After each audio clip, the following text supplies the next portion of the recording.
On va dans le livre de Juges. Juges, chapitre 11, verset 1 à 2. Bible du Semeur. Jephthé. Qui connaît l'histoire de Jephthé? C'est un homme qui... sa maman était une prostituée. De cet homme-là, sa maman était une prostituée. Et c'était un guerrier, un vaillant guerrier dans les Bibles classiques. Jephthé, originaire de Galade, était un vaillant guerrier. Il était fils d'une prostituée et d'un homme appelé Galade. Lorsque la femme légitime de cet homme lui eut donné d'enfants, lui aussi donné plutôt des fils, et que ceux-ci furent devenus grands, adultes, puis devenus plutôt adultes, il chassait Jephthé du foyer en disant: tu n'auras pas d'héritage sur notre père, car tu es un fils d'une autre femme. Dans le livre de Juges, chapitre 11, verset 3 à 6, il est dit: alors Jephthé plutôt s'enfuit. Dans d'autres versions, il écrit Jephthé s'enfuit loin de ses frères et s'installa dans la région de Tob. Point.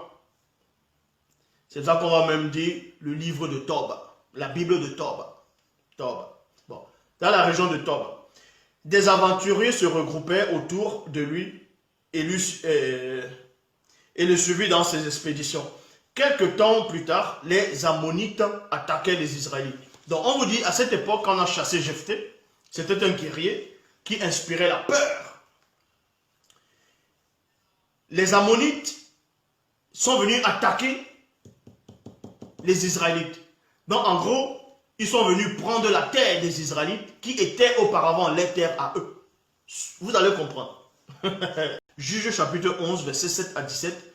Mais Jephthé leur répondit: n'êtes-vous pas ennemis, vous qui m'avez chassé de la maison de mon père? Pourquoi faites-vous appel à moi maintenant que vous êtes dans la détresse? Donc on a chassé Jephthé. Les Ammonites sont venus combattre Israël, le peuple d'Israël, selon les Bibles classiques. Maintenant, certaines personnes au placé d'Israël sont venues voir Jephthé. Ils ont dit: bon, s'il te plaît, viens nous aider, tout ça là. Toi, tu es un guerrier redoutable, ainsi de suite, les gens, voilà. Et Jephthé dit: mais pourquoi vous venez me voir maintenant? Vous m'avez chassé, non? Vous m'avez chassé de la maison de mon père. Maintenant, vous êtes en détresse et vous venez me voir maintenant, pourquoi? Voilà.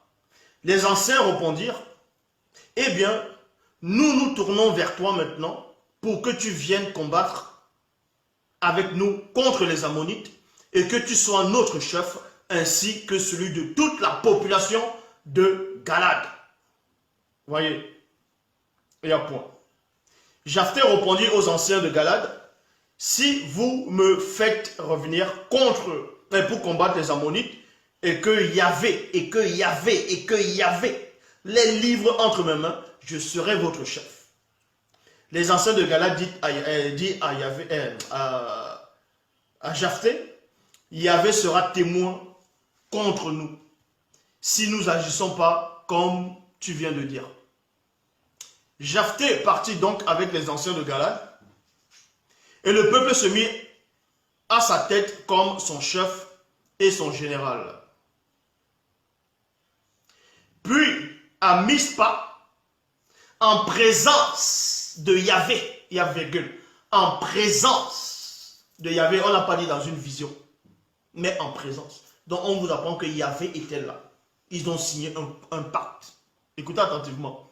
Yahvé est venu, on dit en présence de Yahvé, Jephthé répéta toutes ces conditions. Jephthé envoya des hommes au roi des Ammonites avec ce message: pourquoi viens-tu te mêler de mes affaires et me faire la guerre dans mon pays? Point d'interrogation. En gros, vous comprenez ici. Là, c'est la discussion dans le plan invisible. Ça veut dire que Yahvé va parler par la bouche de Jephthé pour que Jephthé aille parler au roi des Moabites, non, des Ammonites.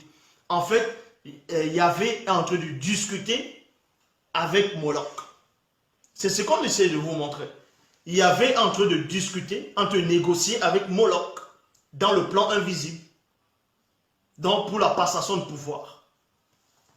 Parce que c'est comme ça.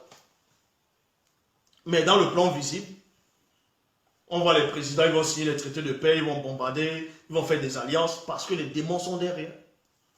Alors le roi des Ammonites fit répondre à Japhthé. Lorsque les Israélites sont sortis d'Égypte, ils se sont emparés de mon pays, depuis la vallée de l'Anon jusqu'au torrent de Yabok et à la vallée du Jourdain. Rends-nous maintenant ces territoires de ton plein gré. Donc ils sont en train de négocier. Moloch, par le roi sur la terre qu'il adore, il répond à Yahvé par ce que Japhthé a envoyé. En disant, mais attends, le deal c'était quoi? Toi, tu es là-bas, là, les enfants, les gens vont te faire le sacrifice de sang là-bas, là. Moi aussi, j'ai des gens qui me font le sacrifice de sang, ainsi de suite. Maintenant, Yahvé, ça l'énerve, il se dit, mais attends, pourquoi maintenant les Israélites qui m'appartiennent vont te faire le sacrifice, maintenant ils vont livrer les enfants à toi? Mais c'était pas ça le deal. Donc en gros, il dit maintenant, rends-moi ma terre. Donc rends-moi ce qui me revient.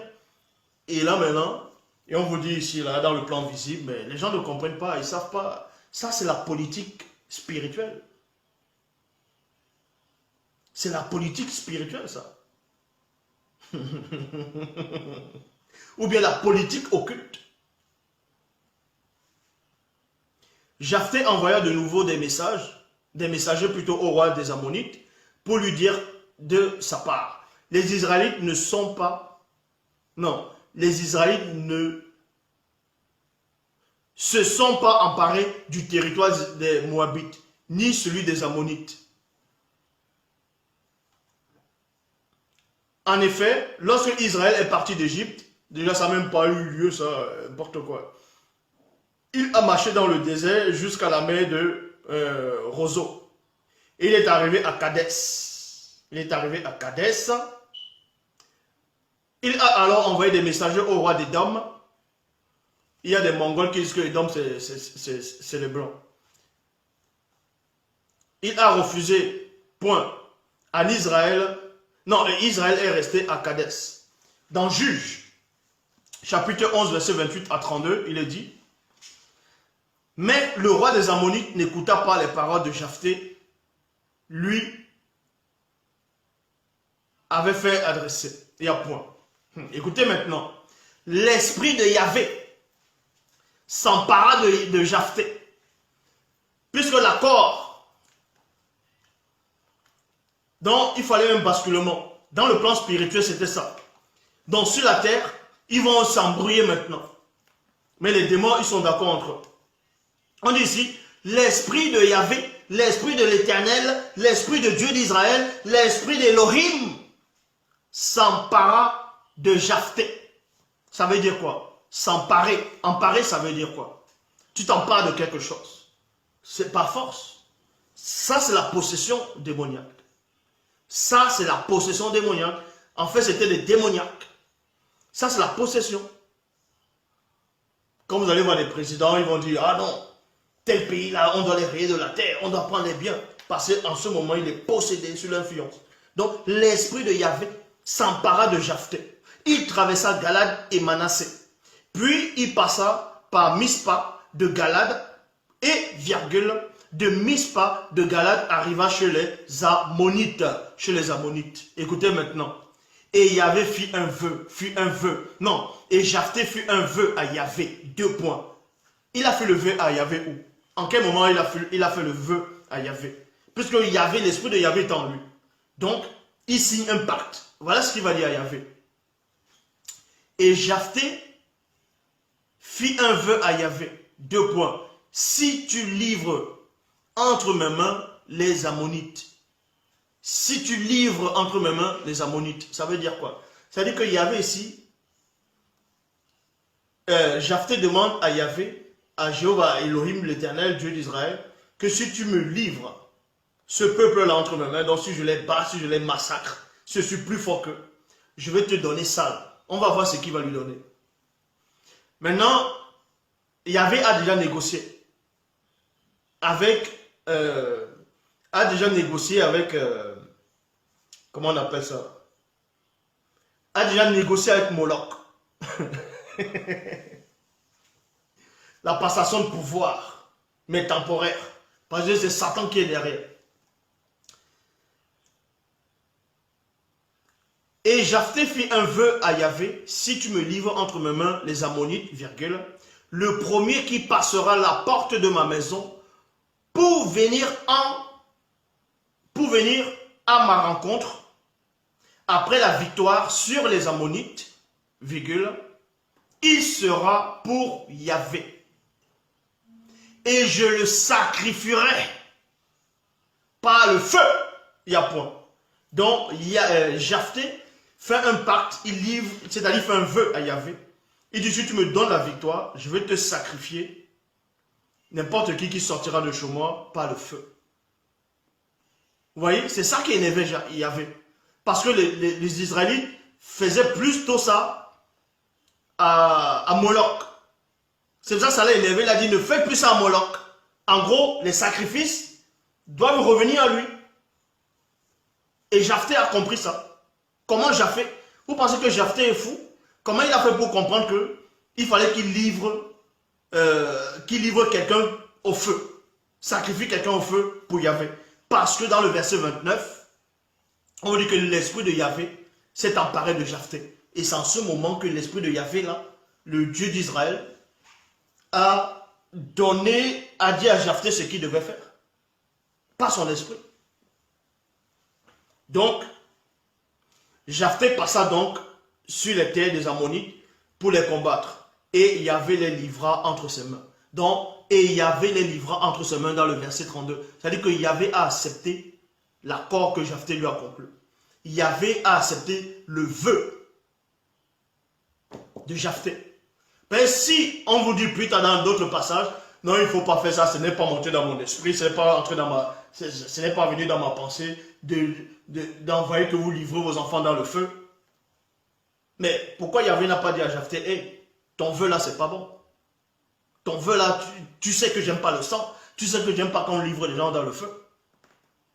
Mais Japhté passa donc sur les terres des Ammonites pour les combattre et Yahvé les livra entre ses mains.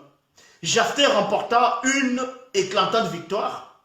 Il s'empara de 20 localités situées entre Aroer, les alentours de Minip et Abel-Kéramim. Point. Les Ammonites durent alors se soumettre aux Israélites. Les Ammonites durent alors se soumettre aux Israélites. Ça veut dire qu'en gros, Yahvé, qui est un démon de haut rang,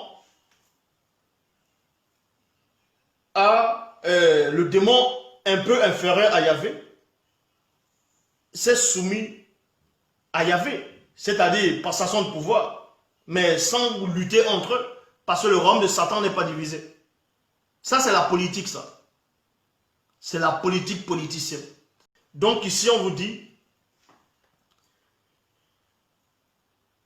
lorsque Japhté revint chez lui à Mispa plutôt, ce fut sa fille qui sortit à sa rencontre et dansant au rythme des tambourins. Elle était sa fille unique. Il n'avait pas d'autre enfant. Dès qu'il l'eut aperçu, il déchira ses vêtements et s'écria, ah ma fille, vraiment tu m'accables. Tu es de ceux qui font mon malheur. Je me suis engagé, moi, devant Yahvé. Voyez, devant Yahvé, virgule, et je ne puis revenir en arrière. Elle lui répondit, mon père, si tu es engagé avec Yahvé, traite-moi selon l'engagement que tu as pris, puisque Yahvé t'a accordé. Donc, puisque Yahvé t'a accordé de te venger de tes ennemis, virgule, les Moabites. Plutôt les Ammonites. Même sa fille comprend que Yahvé avait accepté ce sacrifice-là. C'est pour ça que Yahvé avait accepté aussi le sacrifice de sang d'Abel. Il n'a pas accepté le sacrifice de Caïn.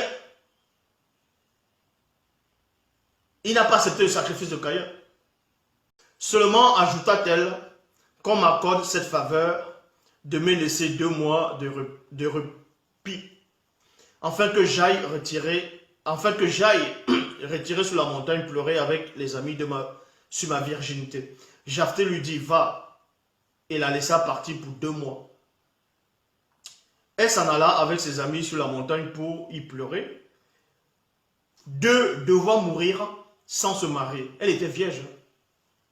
Au bout de 2 mois, elle retourna auprès de son père qui accomplit à son égard ce qu'il avait promis. Point. Elle mourut alors qu'elle était encore vierge. Dès lors, la coutume suivante s'est établie en Israël, et ce fut une coutume en Israël que, d'année en année, des filles d'Israël allaient célébrer la fille de Jephthé sur le Galadite, 4 jours par année.